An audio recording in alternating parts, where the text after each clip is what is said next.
En el antiguo pacto, la bendición de Dios era condicionada, es decir, que dependía de la obediencia del hombre.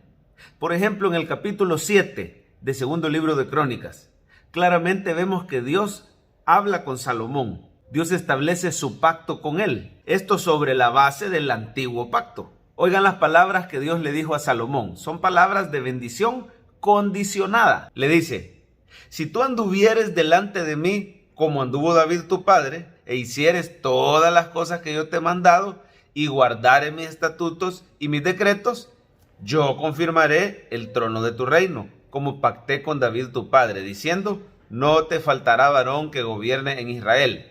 Ahí va la otra parte. Mas si vosotros os volviereis y dejareis mis estatutos y mandamientos que he puesto delante de vosotros, y fuereis y sirviereis a dioses ajenos y los adorareis, yo os arrancaré de mi tierra que os he dado, y esta casa que he santificado a mi nombre, yo la arrojaré de mi presencia, y la pondré por burla y escarnio de todos los pueblos.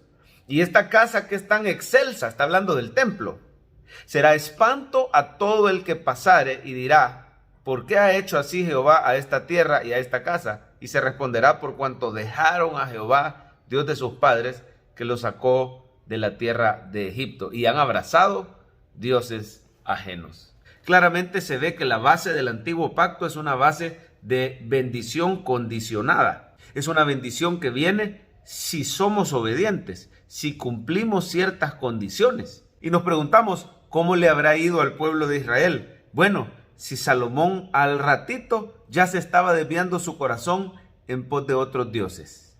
Dice la Biblia que al final de sus días su corazón se inclinó a tener quizá unas 1000 mujeres. Su corazón humano fue dominado por la lujuria, por la lascivia, y eso lo llevó a inclinarse a la idolatría, porque estas eran mujeres extranjeras que adoraban otros dioses. Y aquel gran hombre que había recibido sabiduría y entendimiento de parte de Dios, como no había tenido un corazón transformado, su corazón lo arrastró al pecado y terminó inclinándose en pos de otros dioses. Y vino castigo de parte de Jehová. El reino se le dividió a su hijo Roboam. Y el resto del libro de Crónicas es un testimonio de que el hombre no es capaz de obedecer los mandamientos de Dios. Adelantemos el tiempo hoy en día. Usted y yo no somos capaces de obedecer a la perfección los mandamientos de Dios. Agarremos, por ejemplo, los 10 mandamientos. No matarás. Muchos de nosotros a simple vista podemos creer que cumplimos con el mandamiento no matarás. Pero viene Jesús en el Sermón del Monte y explica cuál es el espíritu de la ley, que quiere decir la intención que la ley tiene de exponer nuestro malvado corazón. Y la ley dice no matarás, pero Jesús dice todo aquel que se enoje contra su hermano ya es culpable de asesinato. Tan culpable como el que mata es aquel que se enoja y que odia en su corazón. ¿Quién de nosotros, amigos que ven este mensaje, puede decir que nunca se ha enojado? Y todo aquel que insulte a su hermano es culpable de juicio.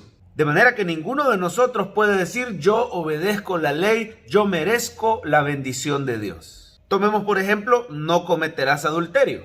A simple vista podríamos pensar que cumplimos con ese mandamiento, pero Jesús dice, todo el que mire a una persona del sexo opuesto y la codicie en su corazón, todo el que tenga pensamientos impuros relacionados con las relaciones sexuales, ya es tan culpable como el peor de los adúlteros. Los pensamientos inmorales asaltan nuestra mente y nuestro corazón día a día, no solo por la publicidad y por los medios, las redes sociales. Ya en nuestro corazón está la semilla de la inmoralidad. Y lo mismo los demás mandamientos. Honrar al padre y a la madre, no lo cumplimos a perfección.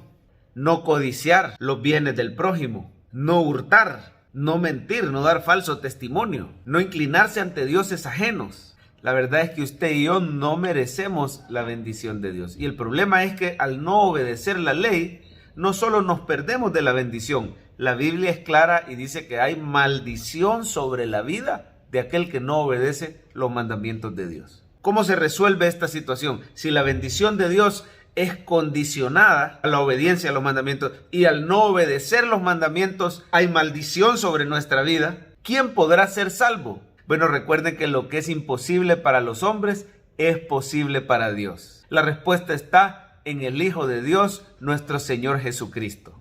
Gracias a Cristo, ahora ya no estamos bajo el antiguo pacto de la ley, ahora estamos bajo el nuevo pacto de la gracia. ¿Y cómo es la salvación por gracia?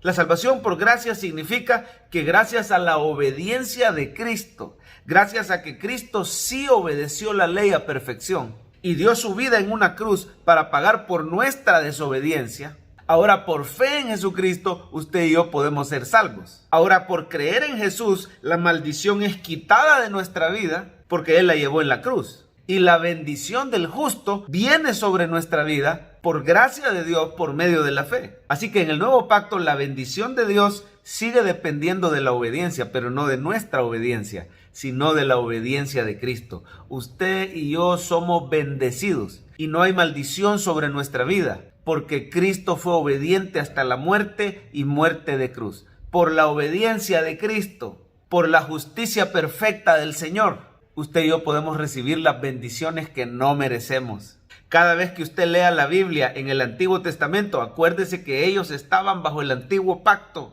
y ninguno de ellos podía cumplir. Pero gracias a Dios que hoy estamos bajo un nuevo y mejor pacto que ha dejado obsoleto el antiguo. Ahora usted y yo dependemos de Cristo. Ahora usted y yo ponemos nuestra fe en el Señor y Él trae todas las bendiciones de Dios sobre nuestra vida.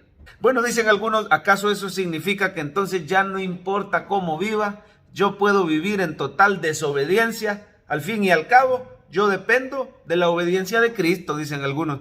Pero tampoco es así. Porque para venir sinceramente a Cristo es necesario que haya en nuestro corazón arrepentimiento y fe. Ambas cosas son dadas por Dios al corazón humano. Cuando Dios le concede a alguien el arrepentimiento y la fe, entonces esa persona va a venir de corazón, va a creer en Jesucristo y el Señor va a empezar a obrar un cambio en esa vida. No es una persona que está buscando ocasión de pecar. Al contrario, es una persona que se entristece por su pecado, se lo rinde al Señor y desea crecer en santidad porque está enamorada de Jesús y quiere agradar a su Señor. Ahí mismo en el capítulo 7 del segundo libro de Crónicas dice Dios cómo es el verdadero arrepentimiento.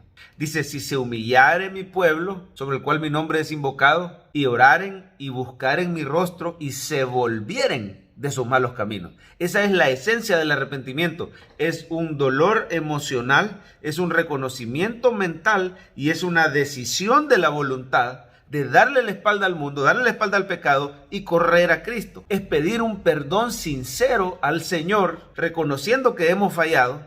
El que de verdad está arrepentido no minimiza sus pecados, los admite con vergüenza y recibe el perdón del Señor. Cuando en una vida hay verdadero arrepentimiento, como el de 2 de Crónicas 7:14, y hay verdadera fe en Jesucristo, la salvación de Dios ha llegado a esa vida.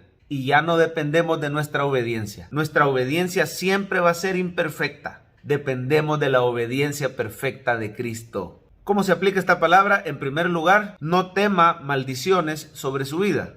A pesar de sus imperfecciones, usted no depende de sus obras. Usted depende de la obra terminada y perfecta y completa de Cristo en la cruz. Así que por los méritos de Cristo, usted y yo somos salvos, somos bendecidos y recibimos el favor inmerecido de Dios por la gracia del Señor. Reciba las bendiciones que la Biblia menciona para el justo, recíbalas usted y su familia en el nombre de Jesús. Y en segundo lugar, vivamos para agradar al Señor.